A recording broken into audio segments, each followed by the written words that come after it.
K ramp recent గా దివాళీకి release అయిన ఈ మూవీ థియేటర్లలో ప్రేక్షకులను ఆదరిస్తుందండి. ఈ మూవీ కాస్టింగ్ వచ్చేసి కిరణ్ అబ్బవరం హీరోగా అండ్ యుక్తి హీరోయిన్ గా చేశారు. దీని డైరెక్టర్ వచ్చేసి జేమ్స్ నాని. సో కథ విషయానికి వస్తే, సో హీరో ఒక రిచ్ క్యాండిడేట్ అండి. చదువులో మాత్రం చాలా పూర్ ఉంటాడు. సో అందుకనే వాళ్ళ నాన్న తన్ని స్టడీ పర్పస్కి కేరళ పంపిస్తాడు.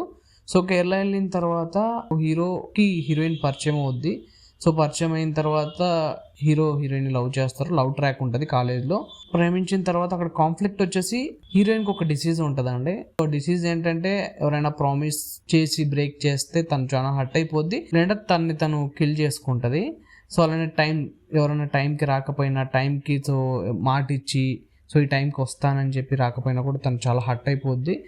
సో చాలా ఒక డీప్ తను కిల్ చేసుకునే తట్టు ఉంటుంది. ఇలాంటి క్యారెక్టర్ ఉన్న అమ్మాయి. సో ప్రేమించే ముందు తనకు తెలీదు, ప్రేమించిన తర్వాత హీరోకి తెలుస్తుంది. సో తెలిసిన తర్వాత హీరో ఫేస్ చేసే సో కాల్ సీక్వెన్సెస్ కానీ, సో అమ్మాయిని ఎలా మార్చుకుంటాడు, సో తనకున్న డిసీజ్ కి one and only solution so is love. So ఆ లవ్ తో తను ఎలా అమ్మాయిని చేంజ్ చేసుకుంటాడు అనే దాని మీద కథ చాలా బాగా తీసారండి. సో మ్యూజిక్ వచ్చేసి చాలా బాగుంది అండ్ సినిమాటోగ్రఫీ కూడా కొన్ని షార్ట్స్, కేరళలో షార్ట్స్ చాలా బాగా వచ్చాయి. ఇంకా కాస్టింగ్ విషయానికి వస్తే ఇందులో హీరో ఫాదర్గా సాయి కుమార్ గారు చేశారండి. సాయి కుమార్ గారు యాక్టింగ్ మనం చెప్పాల్సిన అవసరం లేదు, చాలా బాగా చేశారు.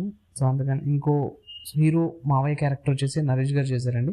నరేష్ గారు యాక్టింగ్, సో కామెడీ టైమింగ్ కావచ్చు, సో తను చాలా మంచి రోల్ ప్లే చేశారు ఇందులో. ఒక ఎమోషన్ సీన్ పండించాలన్నా కూడా, ఒక కామెడీని తను జనరేట్ చేయాలన్నా కూడా సో నరేష్ గారు ఎప్పుడు ది బెస్ట్ ఇస్తారు. సో అలానే వెన్నెల్ కిషోర్ గారు కూడా బాగా చేశారు. సో నరేష్ కొడుకుగా. మెయిన్ ప్లస్ పాయింట్స్ వచ్చేసి కిరణ్ భవన్ యాక్టింగే చాలా బాగుంది. ఇంకొకసారి ఫ్రెండ్స్ అండ్ ఫ్యామిలీతో వెళ్ళి థియేటర్లలో ఇంకొకసారి చూసేయండి. Thank you so much.